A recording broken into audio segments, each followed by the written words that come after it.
In today's show, we're wrapping up the Positional Tiers series of shows by looking at centers across the NBA. Michael Bolton. Thanks, Josh. It's Michael Bolton here, and it's time for another episode of the Locked On Fantasy Basketball Podcast. Let's get to it. Let's get to it. Indeed. You are Locked On Fantasy Basketball, your daily fantasy basketball podcast, part of the Locked On Podcast Network.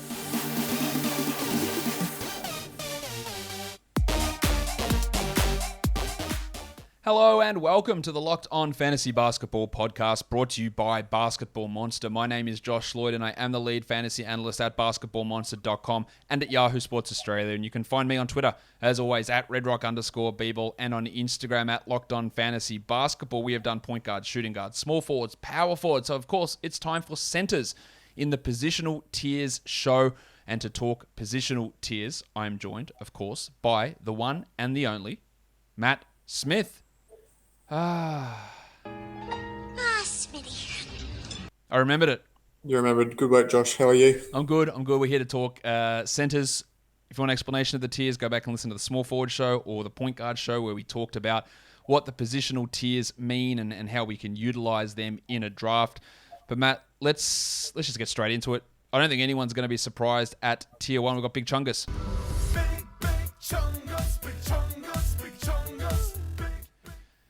No debate. No debate, no surprise. The clear number one fantasy player last year and the clear one going into this season as well. Just incredible points, rebounds, assists, good defensive numbers to give you a start, particularly in steals for a big man. The field goal was through the roof as well. So it's pretty difficult to make a case for anybody else at number one this season. Let me make the case for you, Matt, because in the last 2 months of last season, when Jamal Murray went down, Jokic was not number one. Steph Curry was number one. Jokic was number two by a pretty significant margin, and his assists dropped by over two per game in that time. Maybe because he didn't have that player like Murray that could score for him. Now, that was on the back of Curry hitting like 7 threes a game and scoring 36 points per night, which is probably not going to happen. But it wasn't just Curry going ballistic. It was Jokic also taking a step back. So while we look at him and go, he was the runaway number one guy last year, and there is no argument about that because it's obviously true. And he's the guy that should go at number one this season, and that, I think, is true as well. But there is an argument that I can throw out there and say, well, maybe he isn't. Maybe Harden, maybe Curry, maybe someone else steps up. And if Jokic's assists do hold back a little bit like they did when Murray went out last season, then maybe he isn't the number one guy. It would be a big call to take someone else over Jokic. I mean, he was more valuable than Bradley Beal and Jason Tatum combined last season. And maybe his drop-off as well was just maybe fatigue and a long season and, everything just catching up and Jokic just, needing a break. So maybe if they can, decrease his minutes by 1 or 2 here and if there's some blowout games and just give some Jokic some rest throughout the season. So over the course of an 80-game season, an 82-game season, that production is sustainable. He also played every game last year, which he's been remarkably durable, but all it takes is one tweaked ankle for shit to go awry. And again, I don't think anyone is going to play 82 games this season. I'd be pretty surprised. Do you think anyone will play 82, Matt? Or anyone that's not named Tony Snell? I mean, someone will every year we see probably 10 to 15 players. There was only 2 last year, I think.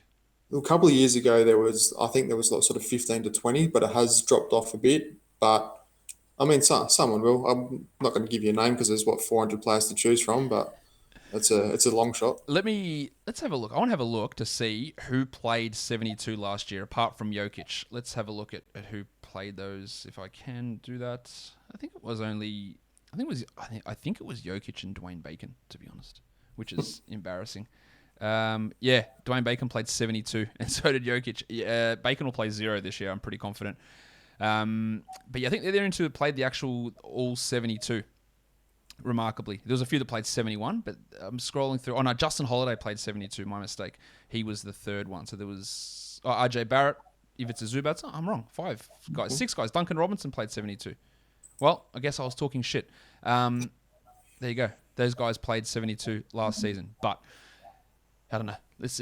I'm embarrassed myself by making that mistake. Let's go to tier 2.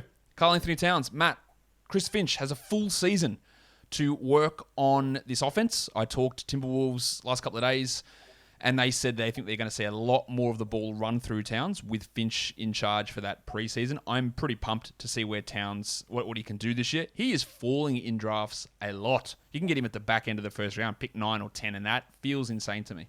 It is insane. I've said on the podcast before that I have him in that 4 or 5 range. I think he's in for a huge year. The 5 assists around there per game. We know his elite efficiency. The threes as well. He went ballistic a couple of years ago and just started shooting threes from nowhere. I don't have any real concerns around his injuries heading into this season either. So I think he's a pretty safe and a really good top 5 pick. Yep, no, absolutely no worries with him going in the top 5. Would you take him or Lillard? This is where I have them interchangeable. Normally, and I've said this before, normally I target the point guard first because I love getting those elite assists. This season, if you're taking Towns, then trying to back that up with a Trae Young, with a Van Vliet, with a LaMelo Ball is really tempting. So I'd kind of like that combination a little bit more than I do, say, a Lillard and a Bam or a Lillard and a Vucevic. So I'm slightly leaning Karl-Anthony Towns at 4 and Lillard at 5. Yeah, and you could also take like a Sabonis if you wanted more assists, another big, because look, those guys could average between them 10 or 11 assists per game, between a Sabonis and a Towns as well. And then you can get a point guard like a De'Aaron Fox, LaMelo Ball, maybe Ball slides to the middle of the round 3. You never know. De'Aaron Fox is in that area. You get Ja Morant, who get 8-9 assists. You can get him late, although he's going way too early in my opinion, but you'll see him slide in some situations. So I'd probably take Towns over Lillard as well.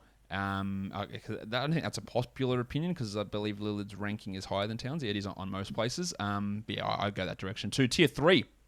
There's one bloke here. It's Joel Embiid. Of course, the concerns are going to be games played.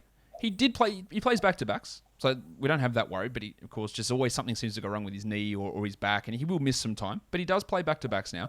The minutes will be pretty good. You could say that Simmons going will improve his game. I don't really think that actually impacts him much. Simmons is not a high usage player, and Embiid's usage is already super high. I don't think it's going to impact him too much, but he's really, really strong at that back end first round. Do you just avoid him, Matt, because of the injury risk? I wouldn't avoid him, no. On a per game basis, we have him coming out at 5, which is good. Once again, then you change that to total value, and that brings him back down the list. If I was picking at the turn, I wouldn't have any issue picking a Beal and an Embiid, a Paul George and Embiid. If Lucas slides, him as well. I think if you're going maybe a Kyrie Irving or a Jimmy Butler and Embiid, that for me is a little bit too much risk, particularly in head-to-head. In Roto, we might be able to get away with it in those games played. But, I think, like I said, on that turn, somewhere 11, 12, 13, 14, no issue taking Joel Embiid there. And all Joel Embiid needs is a 70-game season, a 75-game season, and this time next year we are talking about him as a top 5 pick. He was 5th on a per-game basis last year, playing 31 minutes a night. Like, if he plays 33 and plays 70 games, and he's probably a top 3 guy. You're right. He's going to go insane in that sort of scenario. But again, the health is what holds him back.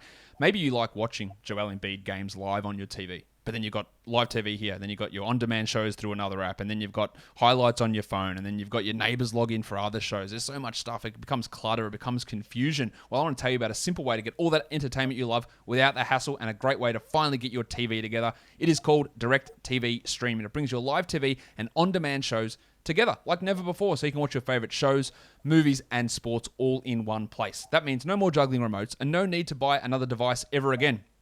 And the best part, there is no annual contract. So get rid of the clutter and the confusion and get your TV together with DirecTV Stream. You can learn more at directtv.com. That is directtv.com. Compatible device required, and content varies by package. Tier 4. We have got 2 guys in this list, Bam Adebayo and... It's Big Vucevic. Yes, that is who it is. Nikola Vucevic for the Chicago Bulls, Bam Adebayo. Now, both of these guys have players coming into the team. DeRozan coming to Chicago. Kyle Lowry coming to Miami. So it'll be interesting to see how that is dealt with. Now, Vooch was insanely good last year, Matt. He was, the 13th ranked player. we've got them next to each other. He was significantly ahead of Bam, but we've got him pushing back just because of that DeRozan arrival. Do you think these are... they're second-round picks, but are they top 20 second-round picks, or do you want to slide a little bit further? No, I think they're close. Like I said before, if you're taking your point guard, that Lillard at 5, then I think you can target, probably Anthony Davis first, and then Bam and Vucevic in particular if you want to bookend your team.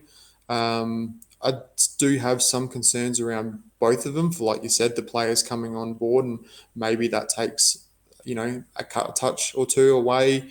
Lowry in particular, maybe that takes an assist away from Bam. Vucevic, does that decrease his scoring a little bit with DeRozan coming as well? So there are a couple of concerns around both of them, but I don't think these guys are going to slide from, say, 20th to 30th. They might slide, to 25, 26. I don't think they're going to, drop down the rankings significantly.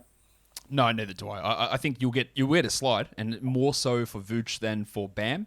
But yeah, you're not letting them get out of the second round. Interestingly, Vooch, everyone's like, oh man, he's so reliable. You remember he couldn't stay healthy at all. About 3 or 4 years ago, he was constantly hurt, had persistent Achilles and ankle problems with the Magic, and now he's the guy that everyone's relying upon to stay healthy, and it shows how quickly that narrative can change.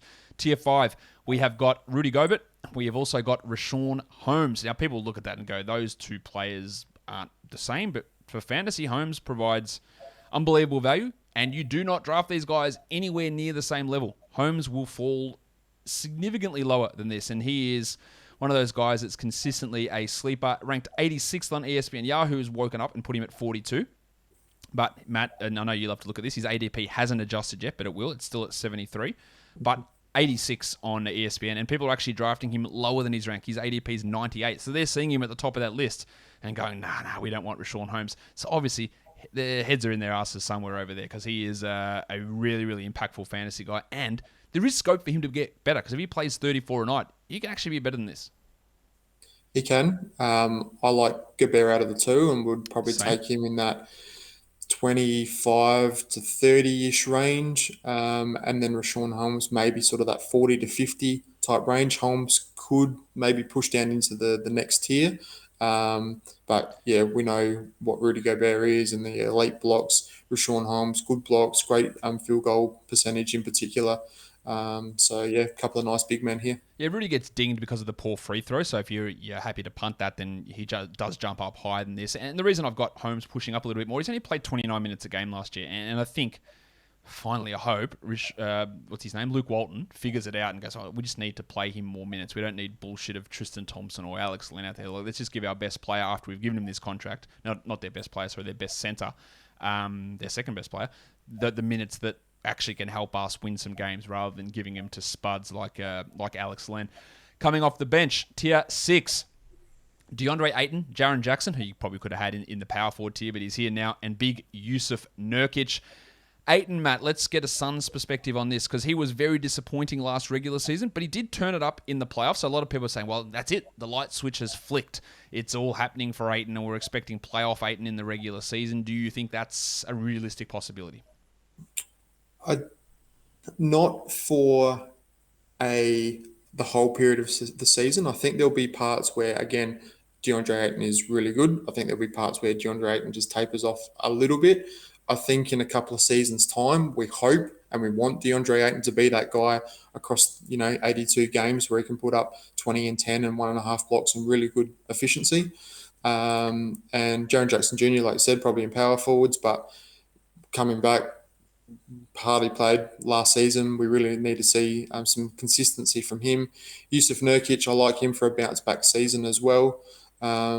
So, yeah, some really good big men. Like I said, if you've missed out early or if you need another one, some really good options in this range. And there is a lot of big men, and we'll see again in the next tier and next couple of tiers. There's a massive run of big men sort of in that 40 to probably 60, 65 range. It's absolute shitloads. But guys like Jackson and Nurkic, they're like 80, 90 in rank. They will slide. You do not take them ahead of DeAndre Ayton. You can easily get both of those guys. You can get maybe not all three, because Nurkic and Jackson are getting drafted at a similar spot.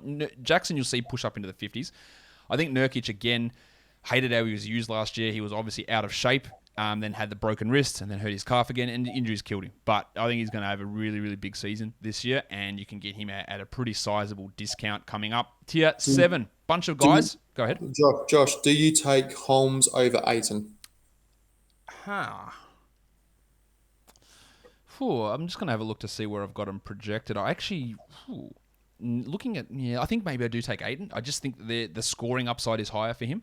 And in general, if there is closeness between guys, I will tend to lean towards the scoring.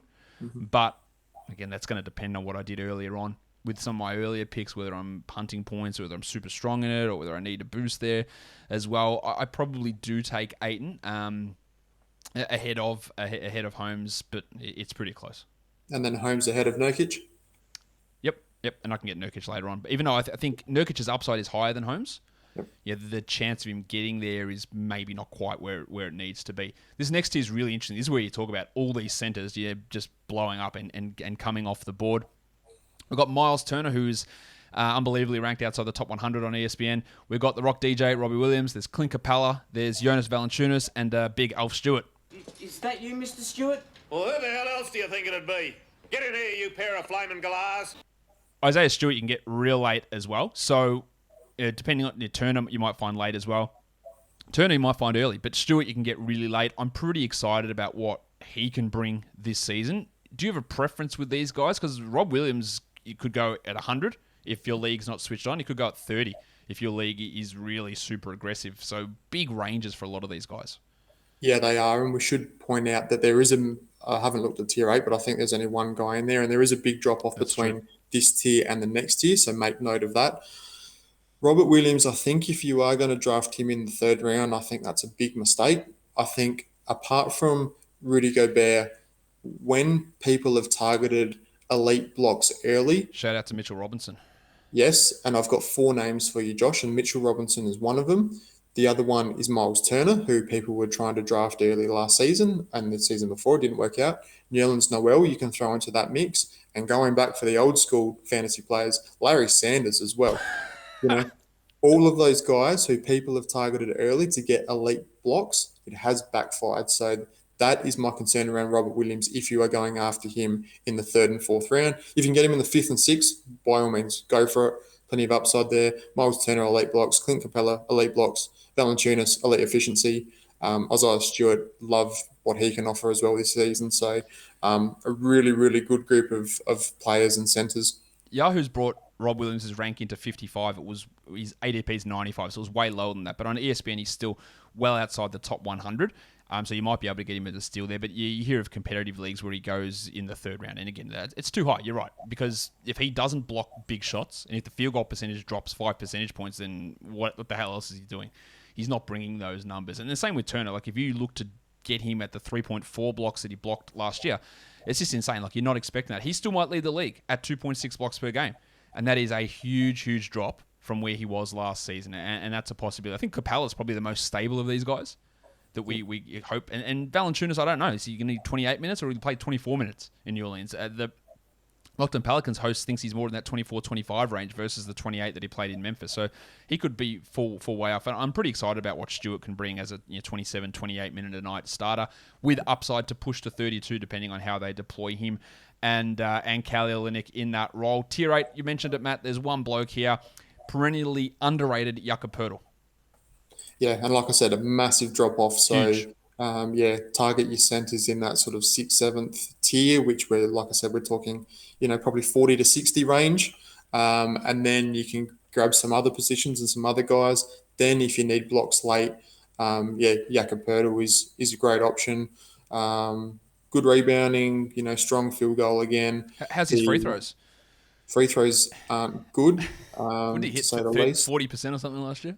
Yeah, low volume, so it doesn't hurt you as much as your Clint Capellas and Rudy Gobert's and those guys. But, it is something to be aware of. But, the elite blocks are there for sure. I think he closed out last season going at 70% over the last 6 weeks or 8 weeks of the season. So maybe that's a level of hope, but it was atrocious. But you're right, the low volume doesn't make it a complete disaster to get Poeltl. He is one of the best defensive big men in the entire game. He's not losing minutes to Jock Landale as much as we might think that Landale is great because he played on our Olympic team here in Australia, he's not losing minutes to Jock Landale or to Drew Eubanks. Yeah, he is that guy. He is their foundational defensive piece, and he will play his minutes. I'm pretty confident about that. Now, if we go to Tier 9, you thought that Tier 7 was chockers. Matt, Tier 9 is absolutely bursting at the ballsack. Yeah, it's huge. And like I said, so in that maybe 60 to 80 range, we're targeting other players, other positions, getting to 80 to 100. Plenty of options here. Jarrett Allen, Derek Favors, Evan Mobley, Kelly Olynyk, Daniel Gafford, Brooke Lopez, Mitch Robinson, Mason Plumlee, a whole range of different sort of centers, some elite shot blockers, some good scorers. Evan Mobley, the rookie with some upside. Brooke Lopez, maybe sliding down the rankings a little bit. Do you have maybe one or two in particular who you would be targeting here? I was just going to ask you that same question. So, all right, how would I target out of that group? Well, there is question marks out of all of them, for sure. It's probably Allen. Mm-hmm. It's probably Allen or Mitchell Robinson because, again, I look at Lopez and go, he's not going to get better. Right? Olynyk's got the challenge of Stewart. Favors could get shut down at any point, and I wouldn't be taking him with these guys. He let him slide later on. Mobley, I think it's going to be a slow start. Gafford, there's 3 centers in Washington when Bryant comes back. Who knows how that goes? Plumlee, they just might play Washington more there. So I think all of them who are going to get 30 minutes is probably going to be... It's probably going to be Allen out of that group, so that would be who I would look at. You? Yes, I agree. Yeah, I like Jarrett Allen the most. I think the ceiling is there, but the floor is also there, and the minutes. Derek Favors, shut down. Mobley, we don't know what we're going to get. Gafford, how much playing time? Brooke Lopez, like I said, is sliding. Mitch Robinson, timeshare with Nerlens Noel, Mason Plumlee, playing time concerns. So, Jarrett Allen is the one in that 90, 100 range.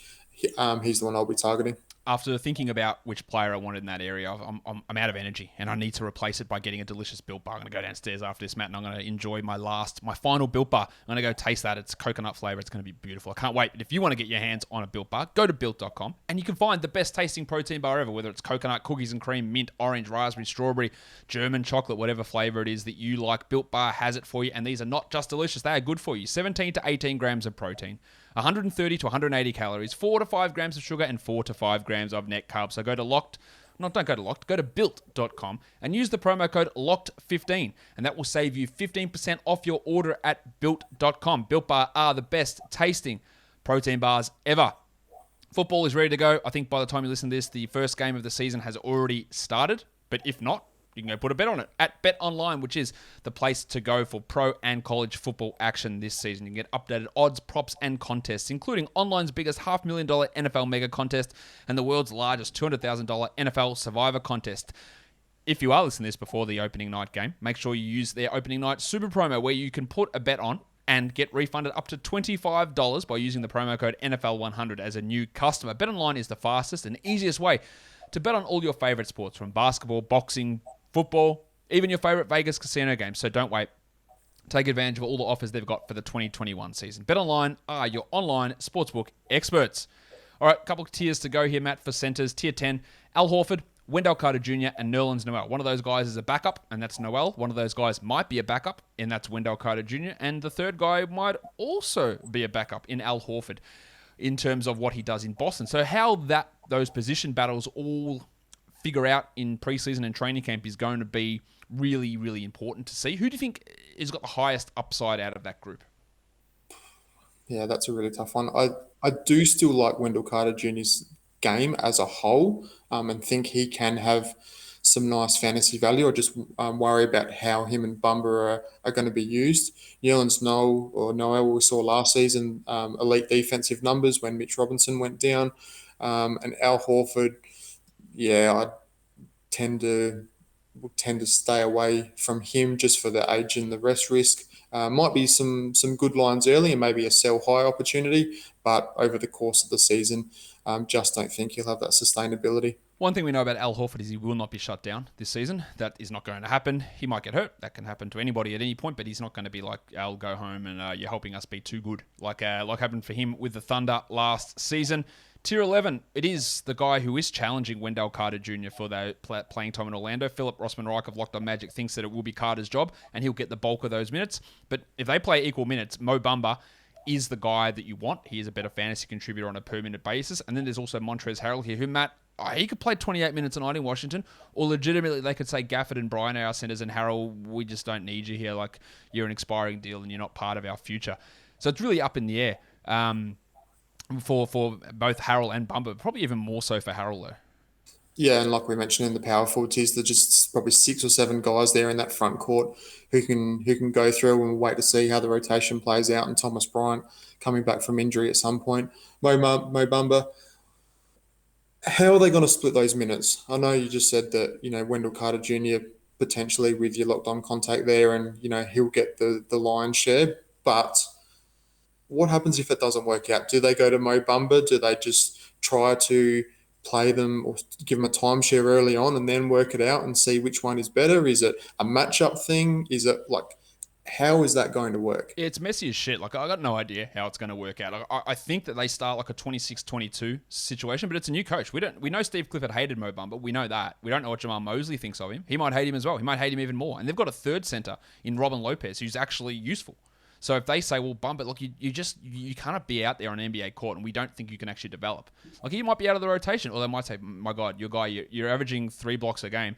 You're playing a lot more now. It is all over the place. The problem with Bamba is he's been a bad defender and a bad shooter 3 years of his career, and he's been hurt a lot as well. But if it comes together, then the skill set is all there to become like a 35% three-point shooter who blocks 2.5 shots per game and grabs some boards. I would happily take the risk on Bamba and Carter late in a draft. And I think both of them are actually undervalued in terms of where their current rankings are on sites. And you can get them in round 12, round 13 and see how it works out. But I have almost as lower confidence in how that works out as I do as anything in the NBA.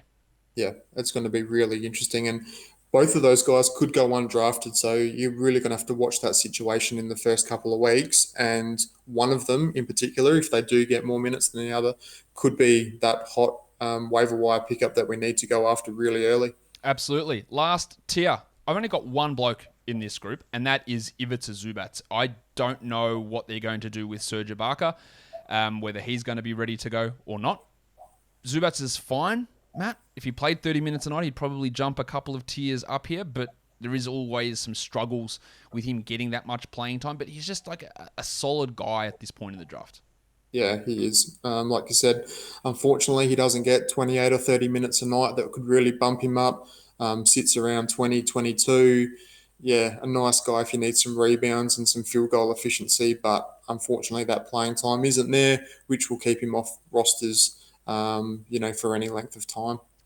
That'll do it. Matt, position tiers are done. 5 of them in the books for another year. Good to chat with you again about the positional tiers. Thanks for coming on to my show, Josh. It's been really good having you on. And yeah, if anyone hasn't been over on Basketball Monster before, come and check it out. I promise you won't be disappointed. We've got Josh and Carl updating their projections daily. We've got various tools. We've got the best draft tracker in the business. We've got articles throughout the season and live chats with me, projections, as I said, trade tools, schedule analyzer, which is awesome as well. So if you haven't given it a go, come over, jump on.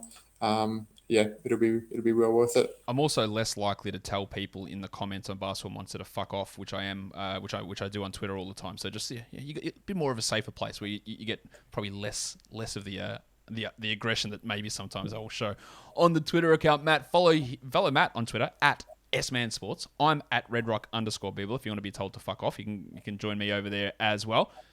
And that'll do it for us today. Don't forget, follow this podcast, Apple Podcasts, Google Podcasts, Stitcher, Spotify, and on the Odyssey app. On YouTube, hit thumbs up, leave a comment, subscribe, ring the notification bell. Guys, in fact, we are done here. Thank you so much for listening, everyone. See ya.